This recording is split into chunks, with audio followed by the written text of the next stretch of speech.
Hi, everyone. Welcome to this webinar co-hosted by UP42 and Esri. Today, we have a session titled Solve Your Earth Observation Data Needs with UP42 and Esri. My name is Navneet. I'm a product marketing manager here at UP42. I will be your host for today.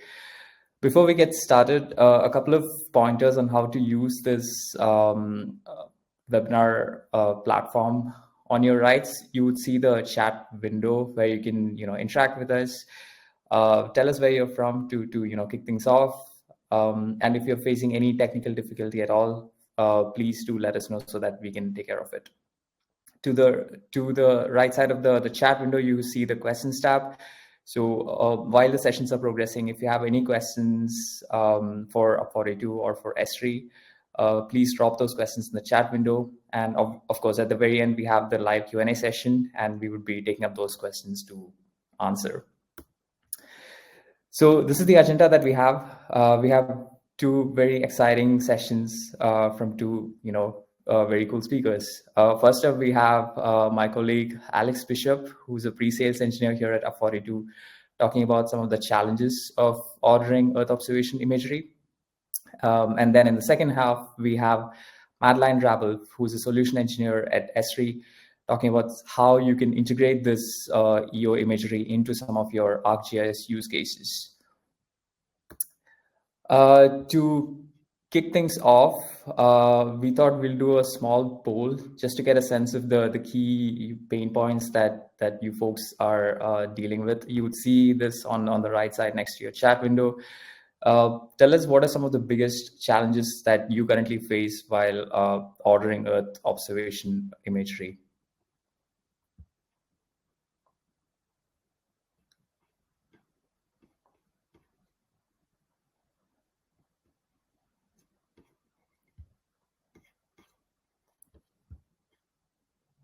All right. So with that, I'm going to pass the mic to my colleague, Alex, who's going to talk about some of the key challenges of ordering Earth observation imagery. Over to you, Alex. Yeah, thanks, Nav. Yeah, so hi, everyone. My name is Alex Bishop. I'm a pre-sales engineer with UP42. I've been with the company for about 3 years now. So I'm going to speak to the typical traditional challenges of ordering Earth observation imagery. And then I'll dive into the platform, present UP42 what it is that we do, and hopefully, make you want to do more discovery. Hopefully you'll want to reach out to us after the call and dive in a bit deeper into what it is that we offer. But yeah, so let's get started. Okay, so why is it so challenging to order Earth observation imagery? The main reason is that that we've identified is the fragmented nature of the data ecosystem. There are many data providers out there. They all offer a wide range of products and services, and they all essentially compete with each other. And they're trying to convince customers to come and work within their own ecosystems. And this really segments the industry, right? It builds barriers for customers, and it pushes customers and companies to have to deal with multiple contracts, perhaps different subscription contracts, and it might even limit the ability of some companies out there to go after different providers, right? You might just stay within one provider because it's easier than having to deal with a variety of contracts. And of course, different platforms for different data providers also means different UIs, different user interfaces that will have different ordering processes, different order tracking processes, and whatnot, right? The pricing schemes might be different too. If you're in a subscription model, perhaps on one month you won't consume everything that you're allowed to, and another month you'll consume more and might have to pay on top.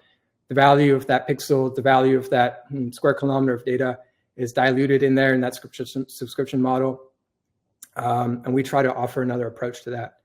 And for the geospatial developers out there, the solution builders, all of these different platforms and data providers, well, they also all have their own APIs that you might have to, have or do some discovery. There's a big effort in discovery of these APIs that you might have to take on.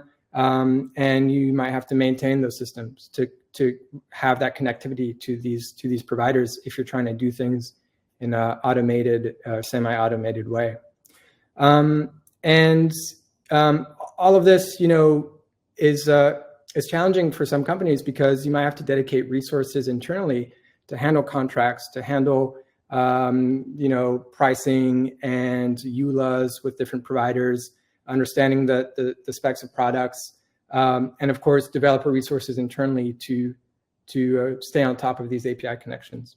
This is not ideal. It can be time consuming, certainly for many companies out there. And that's what kind of brings us to UP42, right? That is the challenge that we are hoping to solve for you. Okay, so what is it that we do? UP42 is a geospatial platform and marketplace for simplifying data access.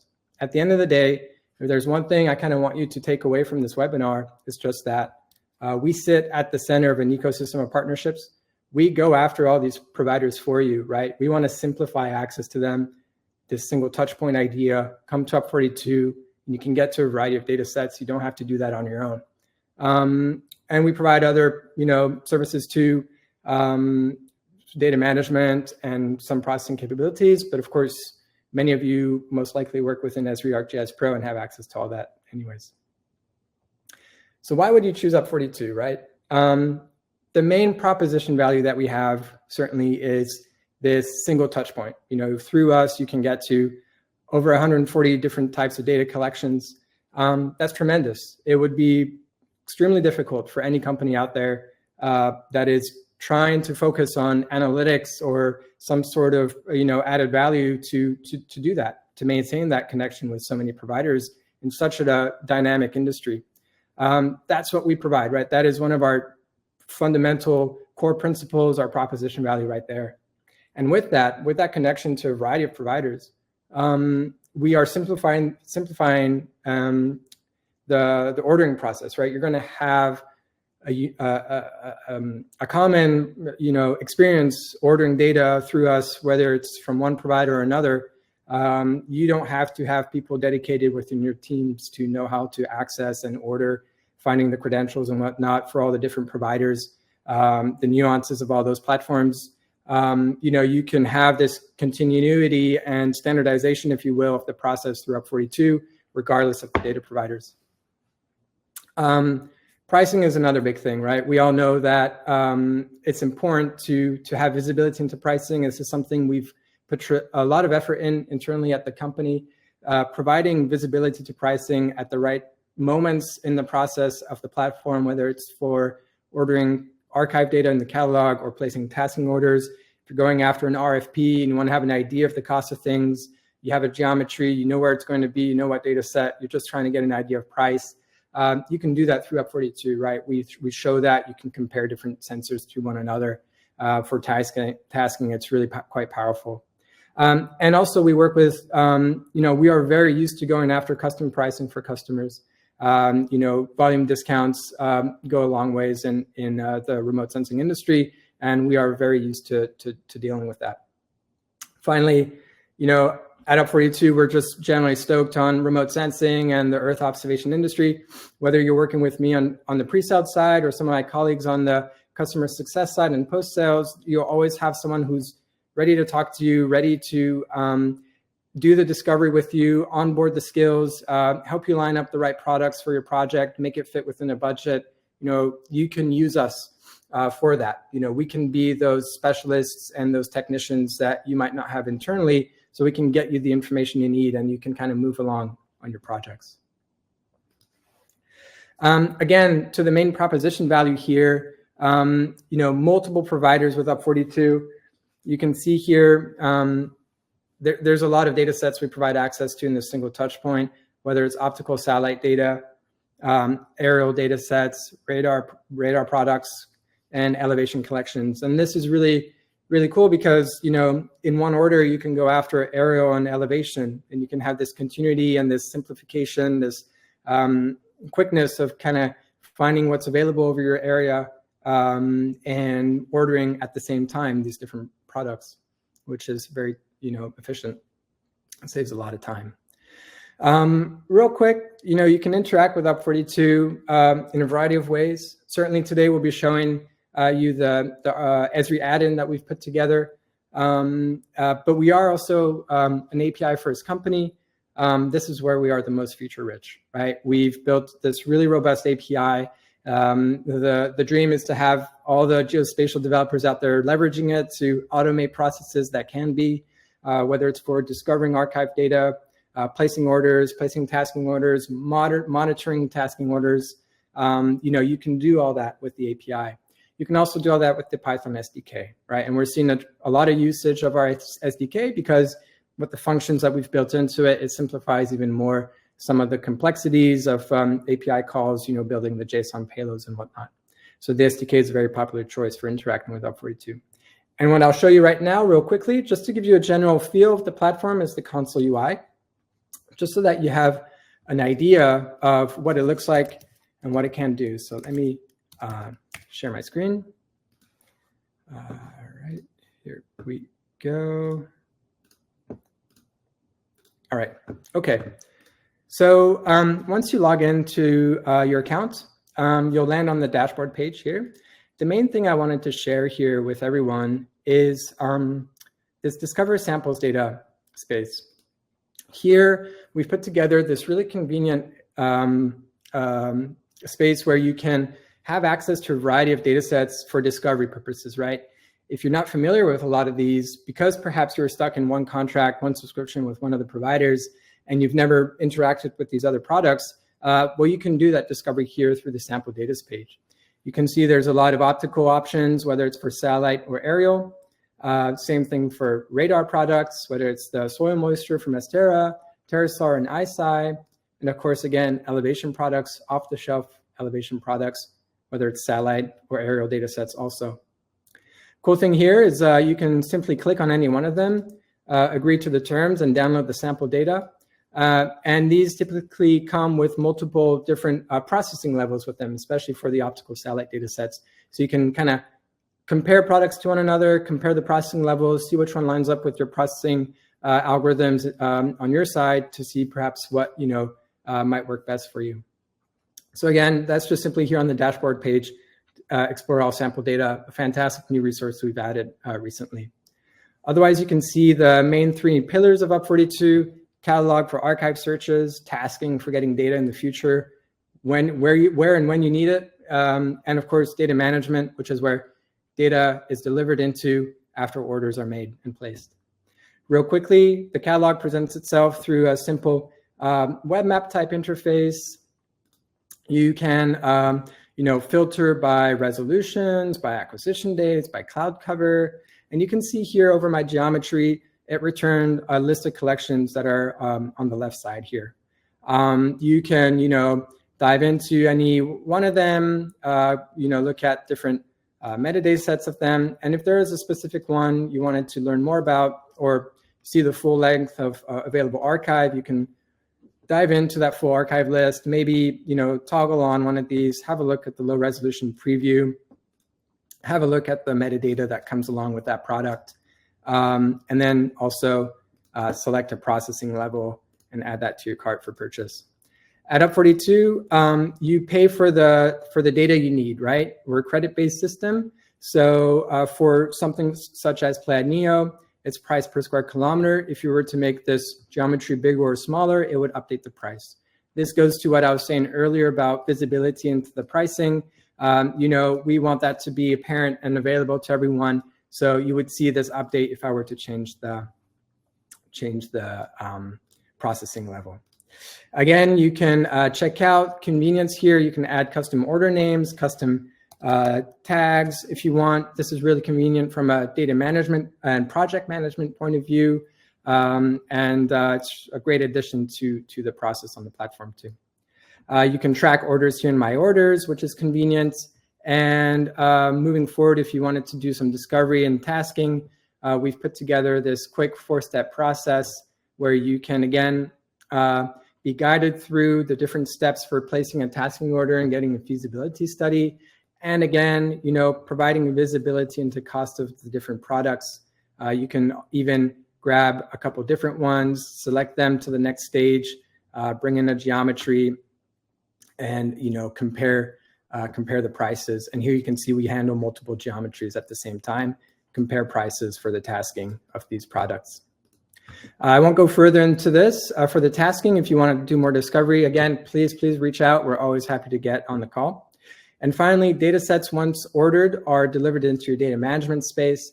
And the really cool thing here is that we've also standardized, if you will, the delivery process. So regardless of the data provider you're going after and you're purchasing from or through UP42, you're no longer receiving the different deliverables from the different providers. You don't have to map those internally and have these adapters to be able to extract the files that you need. We do that for you by building a stack catalog for the data sets in your storage and your data management that's been delivered. And the cool thing here is because it's a stack item, well, we can do things like stream the data into our data management space. You could copy the sign URL here and stream it into a GIS software, or you can simply download just the cloud optimized geotiff. Raster products are delivered in cloud optimized geotiffs, and vector products, for instance, the cloud mask, are delivered in GeoJSON formats. Okie doke, cool. And of course, live demos. So unfortunately, it doesn't seem to be loading, but that's all right. You get the idea. And finally, the last thing I wanted to show was that you can then access the add-in. So this is for the UP42 platform in of itself. And then moving forward to Esri and how we interact with Esri, you can do most of the things I showed you today through the Esri add-in, which can be found on our website here at up42.com, platform Esri add-in. And you have download the add-in here. You fill out the form and submit. And you can certainly get access to the add-in through the Esri marketplace, as you can see here. So real quick, lots of info. Hopefully, again, it makes you want to do more discovery. But at this point, we're lucky enough to have Madeline from Esri, who's going to present our Esri add-in and how it works within ArcGIS Pro. Yeah, it's pretty awesome. So thanks, everyone. All yours, Madeline. Thank you so much, Alex. That was such a great overview. Right. So I will just go back here. So hi, everyone. My name is Madeline Rabel. I'm a solution engineer here on the imagery and remote sensing team for Esri. But previously, I spent a decade in academia, and I just got to say, it's been, great, learning about UP42. I wish that I had this plugin when I was doing my own research, commercial data. It's hard to find, have access to, certainly have it all in one place that's easily searchable. I absolutely love, just their website and how they organize, all the different spatial resolutions, especially with all the abilities with GeoAI that you can use a pre-trained model to quickly extract features. So it's really nice to know the resolution of everything and have it really easily searchable. So if you can't tell, I'm very excited that, we have UP42 and we have a fantastic plugin, which is what I will be demonstrating here. I will warn you, for time's sake, this is a 7-minute, pre-recorded video, so it goes quite quick. So I'm just going to try to keep up with it. So if Nav, if you don't mind kicking us off, we are going to start right where Alex left off, and that is going to be with the plugin. So let me kick this off. So after you've downloaded the plugin, it'll be in your download folder. You're going to double click on it. It's going to have the option to install the add-on. And very quickly, you'll have it installed into your Pro. You're going to have now a new tab up here in your menu. And it comes with 4 different icons. So they're pretty simple. The first one is how do you connect to your account and all of your credits. The second one is kind of the majority that we'll spend our time. That's the catalog. That's how you're going to order all of this great data. And then any data that you purchase, it will be in the storage for easy access. And lastly, there's tons of great documents and resources, as you saw, great sample data on the website as well. So to get started, you are going to type in the email you used to sign up, as well as the password. And it's going to tell you right after you connect that that was successfully set. And so now we're ready to actually start searching. So if we click the catalog, it's going to look like this on the right. It lets you, with the draw your area of interest, it's going to let you spatially filter all these data sets to your project area. You also can temporarily filter it for historical data. And so you can have that. I did the year 2023. And then my favorite part, of course, so much, commercial level data. And I really like that they put in the spatial resolution and also the locations. So it's kind of a nice reminder as you search as well. Now I'm interested in the Play on Neo. So I clicked that one. And then for cloud coverage, because that's a really important variable, I was pretty strict and just did 10%. Now, I don't think I want commercial data for all of France. So it's really nice that the plugin is embedded within Pro, because I can use different tools such as the bookmark, and I can zoom into a little French neighborhood. Now, you saw that it's possible to submit your own shapefiles through the console. Here, I could have just traced it. I'm just deciding to do, a little box that's using the Esri drawing tools that you might already be familiar with. Double click to close it. And now I'm ready to search. So I hit the search, and right away, I'm going to see all of my returned results. And it has, a lot of information about this that I can sort and order. But if I click to preview the first one, we see that we have a huge, beautiful scene. And I'm also very happy that I can search and download for just the little area that I need and not have to download and purchase that entire scene. Now, it's also nice to preview because you'll see this is the only result that had some cloud coverage, 9.6%. And with the preview, you can see exactly where those clouds are and really determine if they're going to impact your study area. You can also see if there's leaves on the trees, which can be important for some research. And then you might notice that the preview, the resolution's a little coarse, but don't worry because when you download it, it will be the full resolution. So now I'm going to move on and check out a few of the other data sets. And I think I'm interested in this horizontal one. So I can, of course, click on it and get additional information. The spatial resolution is 0.3 meters. That's fantastic. And when I'm ready, I can select it and order it. This is the last screen before you order, and it has some helpful information, the size of the scene, the size of your area, and then it says how much the scene covers your area, in our case 100%, which we can check visually. And then it's going to even estimate the credits before you purchase, but it is going to want to know the level of processing. So we saw a little bit before, and the documentation goes deeper into this, but if you want kind of more of a picture, you could do display. Analytic has the multispectral and the panchromatic bands, and then pan sharpen has used both to sharpen them up. So I'd like that one. It's going to estimate the credits, and then it warns me that if I click order, it's going to purchase it. Now I've actually already ordered this, so we get a chance to check out the storage tab. So if we click on the storage, you can see all the data that you've already previously ordered. You can easily add it to your map.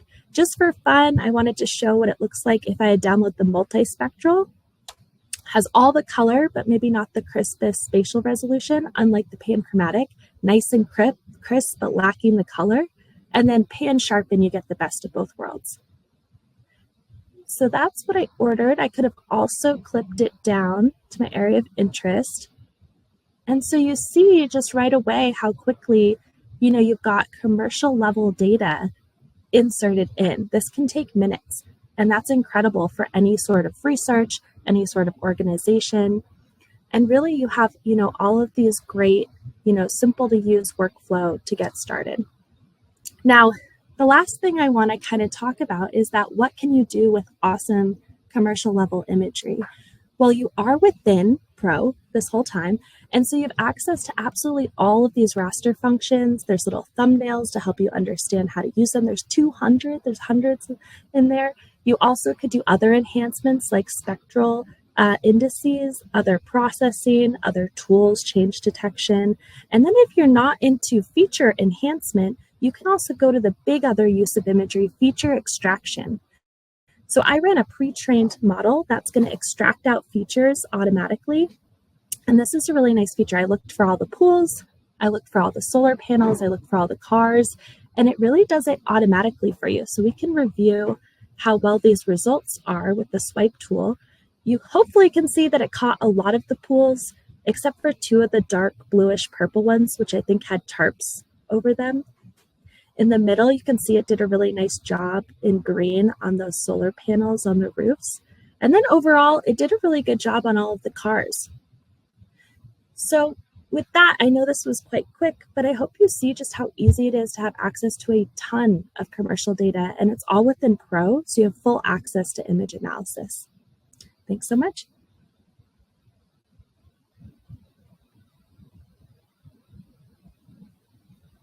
That was great. Thanks, Madeline. I believe Nav will be joining. There we go. Hey, Nav. All right. Thank you so much for that, both Alex as well as Madeline. I think it was super insightful. We've had a bunch of questions in the chat, actually. I'm just going to go through them, see what are the upvoted ones. Yeah, Alex, there's one from Aditya. Hey, is it possible to set the look angle and direction while tasking SAR satellites on UP42 and the ability to reorder similar SAR satellite geometry every week automatically? Automation, certainly. Like, it's easiest to automate ordering processes with the API. So there's no issues there. For the look angles and the different like tasking parameters, it might depend on which collection like you're interested in. We'd have to kind of look at those, whether it's TerraSARX, whether it's ISI or Umbra. You know, they might have different parameters available. So something to look into. I definitely suggest you reach out to us and we can kind of like look at those specific collections and like go over them depending on your need. But yeah, for automating, you know, weekly monitoring, absolutely no issues there. Thank you, Alex.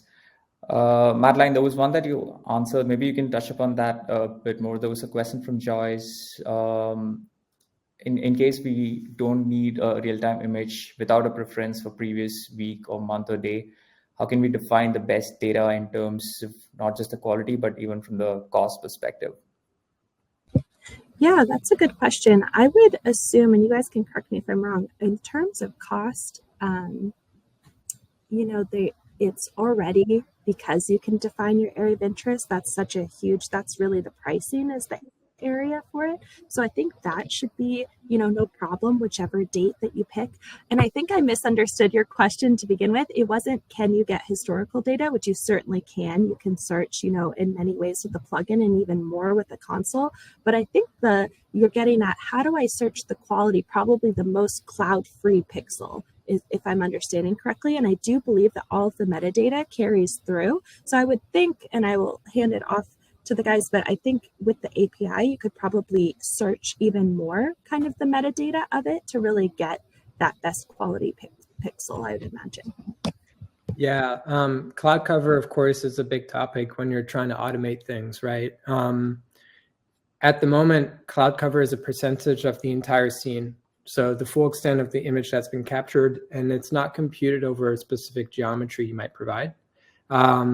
So there's just that little nuance and limitation to be aware of. We would love to have access to, you know, cloud cover library for all the assets we have, so that customers who are interested in automating and using the API to purchase data can ping some sort of cloud, you know, library that we would have and confirm presence of clouds over their geometry. At the moment, you still, you know, probably have to leverage the quick looks to visually confirm, and or be okay with perhaps getting some clouds in your image. The cloud filter helps with that, right?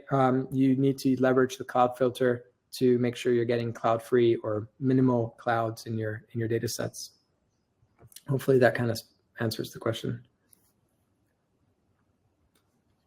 There was one question from Avjit. can we streamline the manual processes to automatic? I believe this is when Alex was showing the tasking platform. Like after uploading the AOI, can we authenticate, download the data with a specific date range? Let me see if I fully. Can we streamline manual process to automatic? Yeah, like after uploading AOI, can we authenticate? Yeah, absolutely. And that's exactly kind of what we're trying to allow people to do, right? Leveraging whether it's the SDK or the API, automating what can be, and knowing when to automate, what to automate, and maybe what not to. You can automate all the way to validating a quote, and paying and activating for a tasking mission if you wanted to. It just depends on the scenario. It depends on what you're trying to build, what you're trying to get to ultimately as a product. But our API, the way it's built, can support so many different, use cases, so many different ways of doing things. So absolutely, you can automate manual processes. Again, it will be more about discovering some of the compromises, right? And what you might want to hard code, what you might want to be able to, have leave dynamic. Maybe there needs to be some user input, maybe not. Is this going to be, are you building an app that your customers will be interacting with, and you're leveraging our API to find archive and stream that or show that? These things need to be thought of also in that development process. When it comes to automating, that's exactly what we want to enable people to do. So yeah.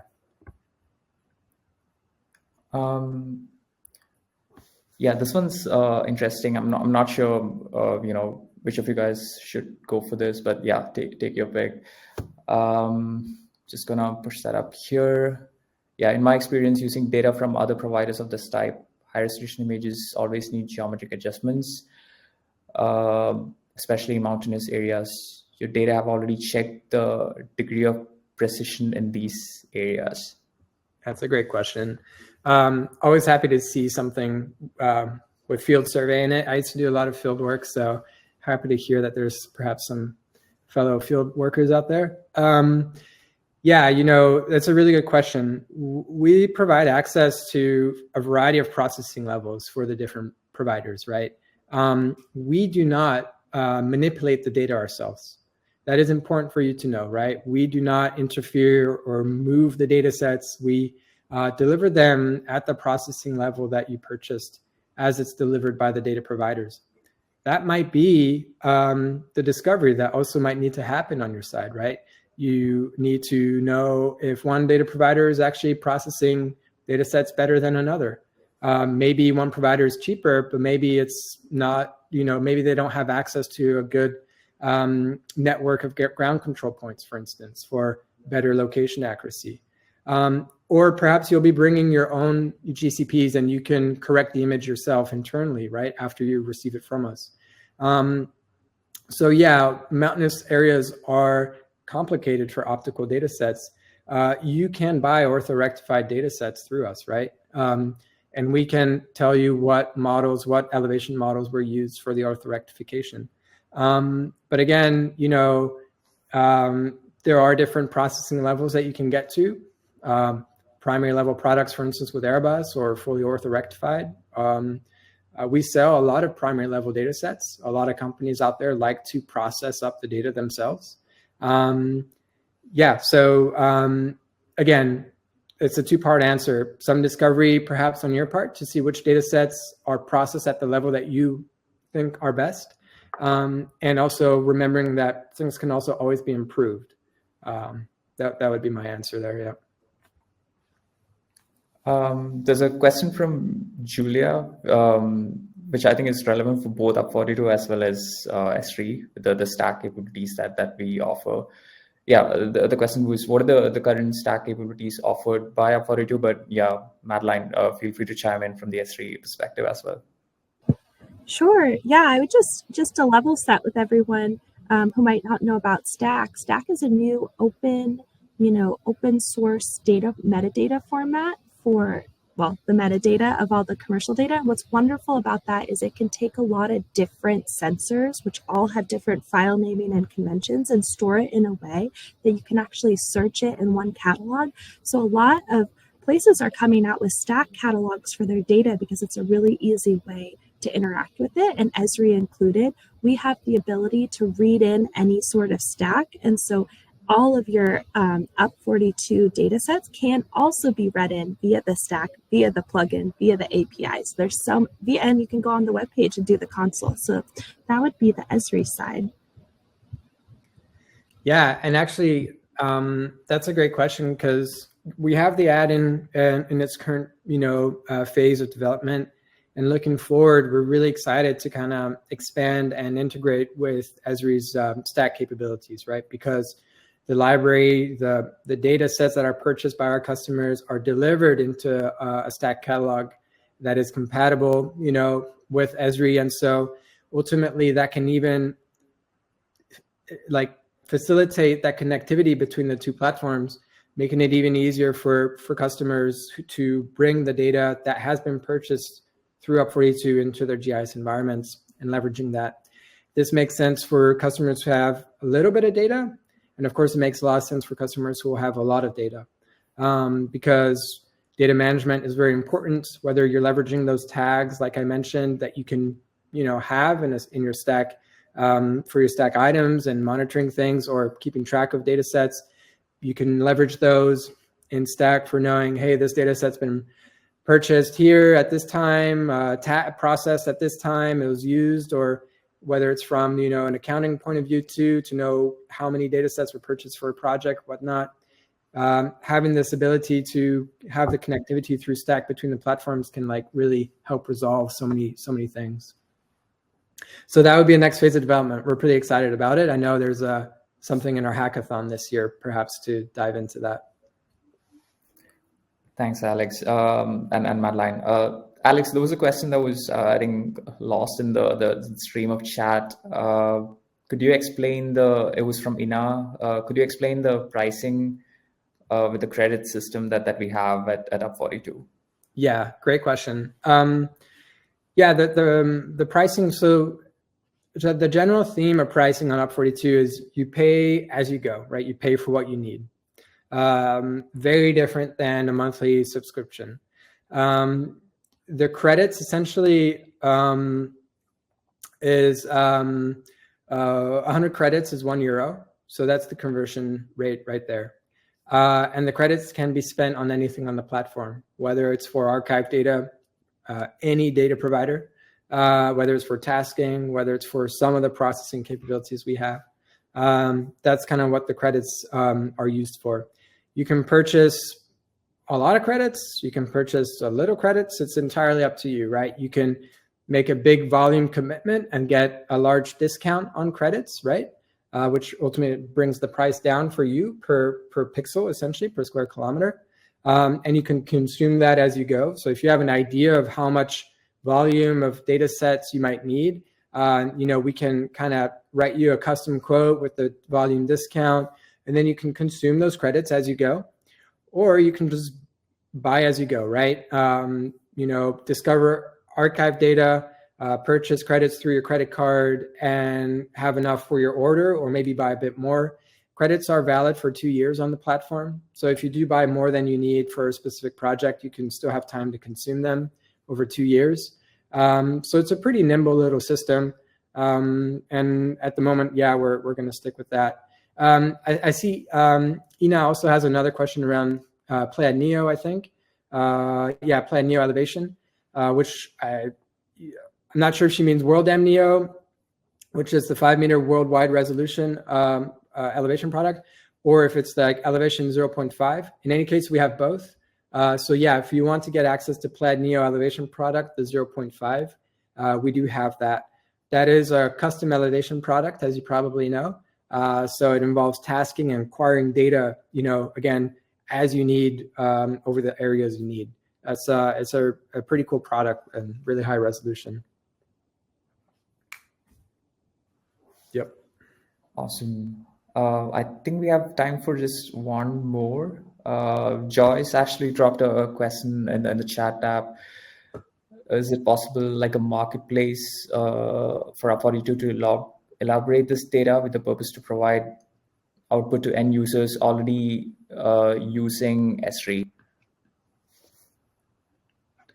Let me read that question real quick. Yeah. elaborate the data with the purpose to provide up. I'm not sure if I fully understand the question. I think, Joyce, if it helps to answer, with that plugin that we were showing, you can get directly connected to the whole catalog.